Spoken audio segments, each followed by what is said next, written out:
Bird flu, Idaho farmers, and raw milk. What all they have in common. Stick with me and I'm going to link everything together for you and show you what the government's trying to do to us right now. If you think you can rely on the government when you're going to need help, think again. Stick with me and I'll show you. All right, I've got 3 things that I've been looking at the last few days that's kind of concerning in my book. Stuff people are still have not woken up to. You need to be producing your own food, taking care of yourself and your family, and not waiting for the government to do anything for you. Some of the stuff, the 3 things that I've been looking at, the first one is the attack on raw milk. Second one's Idaho farmers, what they're doing to them. And then the third one is the bird flu and essentially what they're doing all over with that. First, we're going to start, there's an article, I'll link it. It's westonaprice.org. I'll put a link in the description. You can go read the whole article. But essentially the title of the article, this is from June 15th, 2024, planned shutdown of raw milk farmers. And it goes on June, and I'm going to read part of the article. June 6th, FDA wrote to all state public health agencies advising them on the need to collectively go against raw milk producers. And let me pull this up, and I will read everything that they said on this.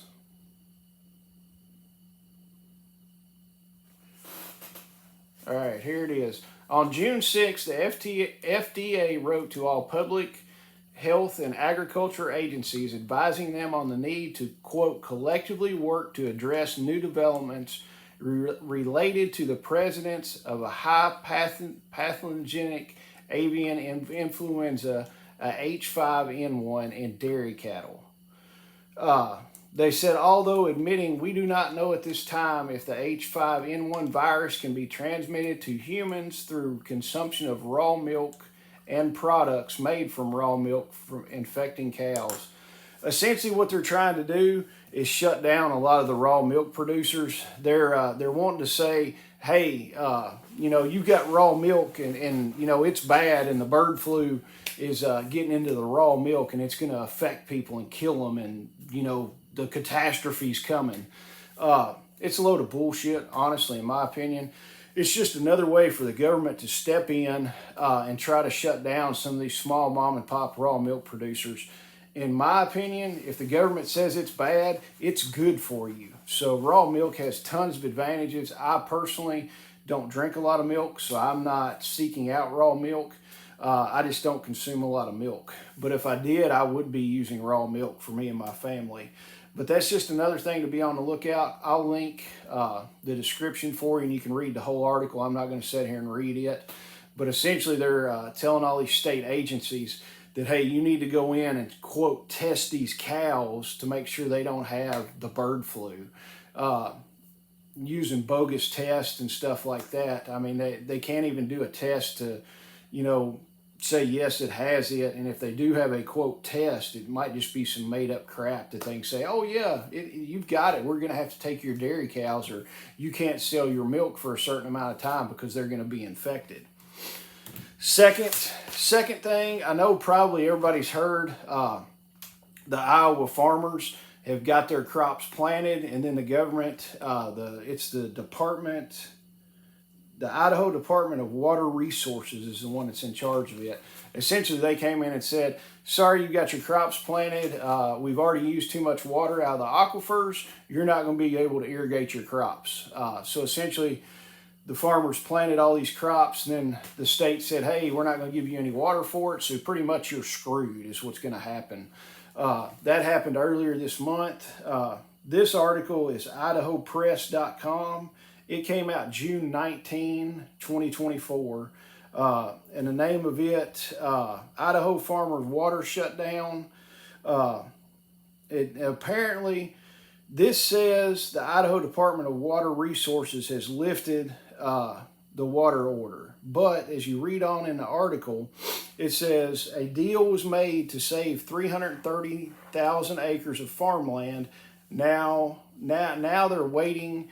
The lieutenant governor and the governor came to a decision with some other agencies and said, hey, we need to let them irrigate their farmland. So now they are waiting on the Idaho Department of Natural Resources to approve it.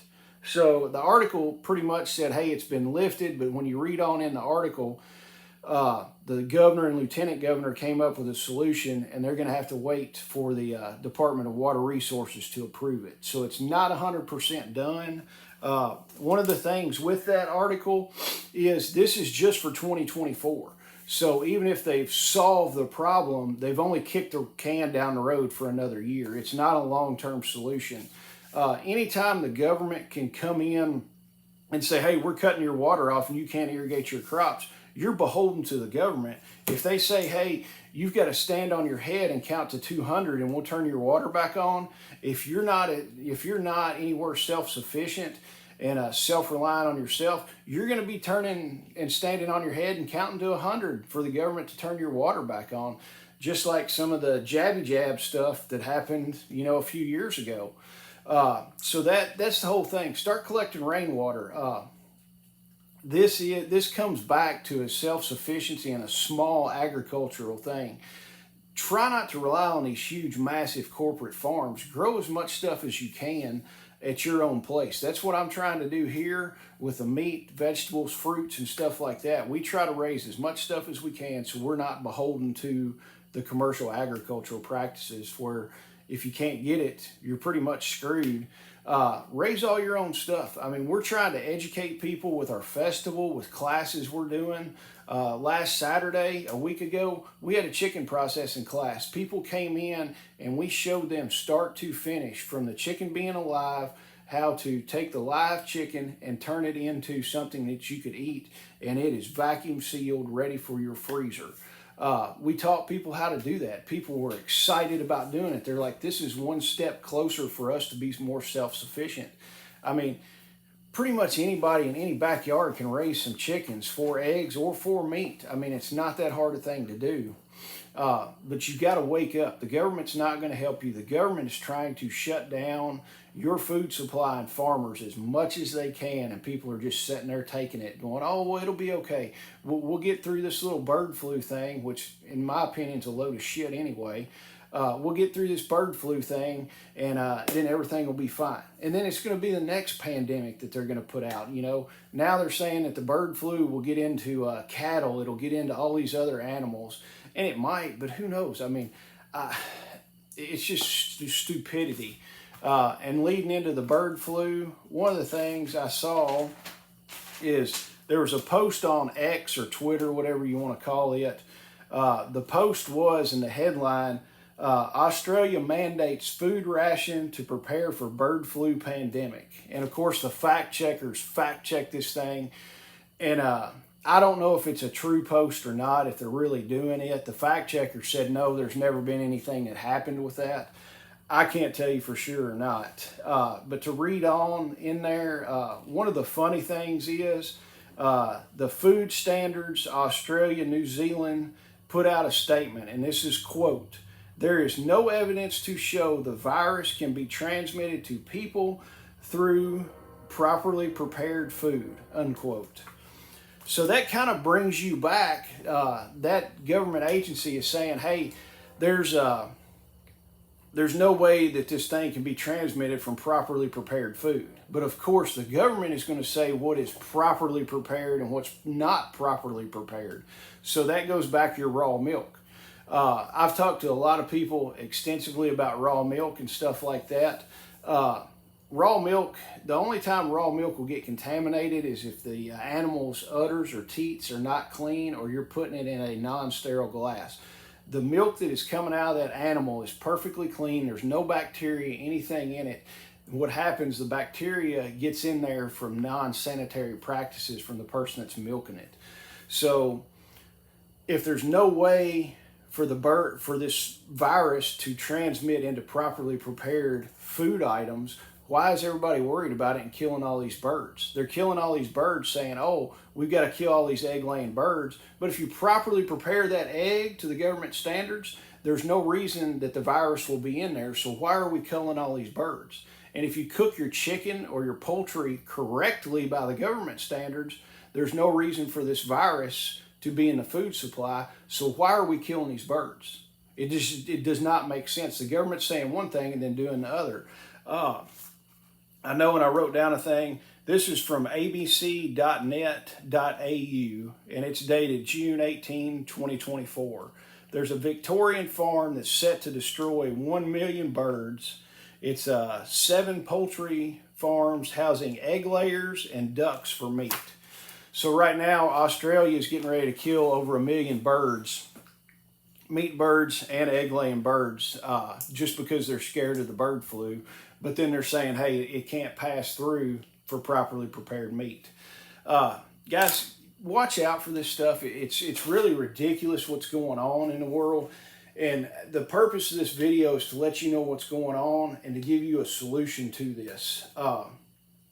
Get out, support your small local farmers, because big agriculture is not really here to help you. But the mom and pop that live down the road that raise beef cattle, they're here to help you. They're more of a sustainable product. The small guy that's doing chickens down the road, talk to them. The girl that's selling raw milk shares, talk to her, because she takes a lot better care of these animals than anybody else is going to on a big commercial farm. Get your vegetables local. Do a small vegetable garden at your house. It's not too late. Build a food forest where you can have passive food production. I've got a food forest here. I put very little effort into it, and I get a tremendous amount of food off that. I'm working on a greenhouse right now. I've got videos. You can look at that. Trying to finish it up so we can grow vegetables, extend our growing season out longer. Hopefully we can overwinter a lot of the stuff in this greenhouse if we can keep it warm enough. But don't rely on the government for this. Watch what's going on. Kind of connect all the dots. It's a total fight and a total onset, and they're fighting the food supply that we have and fighting the big corporate farms. They take out the big corporate farms, that takes the food supply out, and then you're sitting there screwed if you don't have a way to grow your own. But guys, I appreciate it, and we'll see you later.